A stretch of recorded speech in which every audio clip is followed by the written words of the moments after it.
Hello and happy National Poetry Month from the Putnam Library. I'm Bethany. It's great of you to join me today.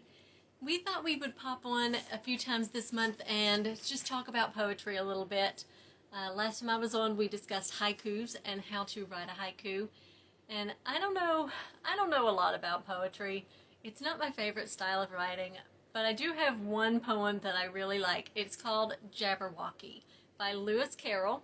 It was written as included in a book called Through the Looking Glass, which is the sequel to Alice in Wonderland. So it was written in 1871, and it is a nonsense poem, which means that the words are made up. Some of the words may sound very similar to other words, or they may be combinations of other words, but a lot of the words in the poem are made up. What's really great about it is that Lewis Carroll, when he wrote the book, actually included descriptions of the words as an explanation for Alice, the character, and pronunciations for these made-up nonsensical words that he included, that he wrote for the poem. So I'm going to read the poem Jabberwocky. It's not the Jabberwocky, it's Jabberwocky. So I'm going to read Jabberwocky by Lewis Carroll, and I want you to see how many nonsensical words you can hear in the poem and think about what those words might mean and why you might think that. And then if you want, you can always look it up and find the book and read what they actually do mean and see how close you were.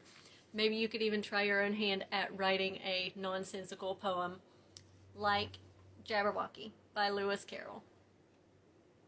'Twas brillig, and the slithy toves did gyre and gimble in the wabe.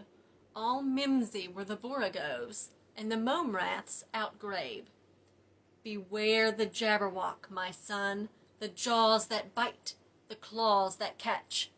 Beware the jub-jub bird, and shun the frumious bandersnatch. He took his vorpal sword in hand, long time the manxome foe he sought. So rested he by the tum-tum tree, and stood a while in thought. And, as in uffish thought he stood, the Jabberwock, with eyes of flame, came whiffling through the tulgey wood, and burbled as it came. 1, 2, 1, 2, and through, the vorpal blade went snicker-snack. He left it dead, and with its head he went galumphing back. And hast thou slain the Jabberwock? Come to my arms, my beamish boy. O frabjous day, callooh, callay, he chortled in his joy. 'Twas brillig, and the slithy toves did gyre and gimble in the wabe. All mimsy were the borogoves, and the mome raths outgrabe. That is Jabberwocky by Lewis Carroll. If you would like to look that up, like I said, that's included in Through the Looking Glass by Lewis Carroll, and it gives a full explanation of the words, what all the individual nonsense words mean, and also how to pronounce them. I've done my best to pronounce them correctly, but he was British. I am not, so I'm sure there are some differences in how that goes. But the general idea is the son goes and fights the Jabberwocky. He has to avoid things like the jub-jub bird, the bandersnatch, and he vanquishes this foe. So if you'd like to check that out for National Poetry Month, we'd love to see you here at the Putnam Library, where you can get that book along with many other good poetry books. Thanks, guys.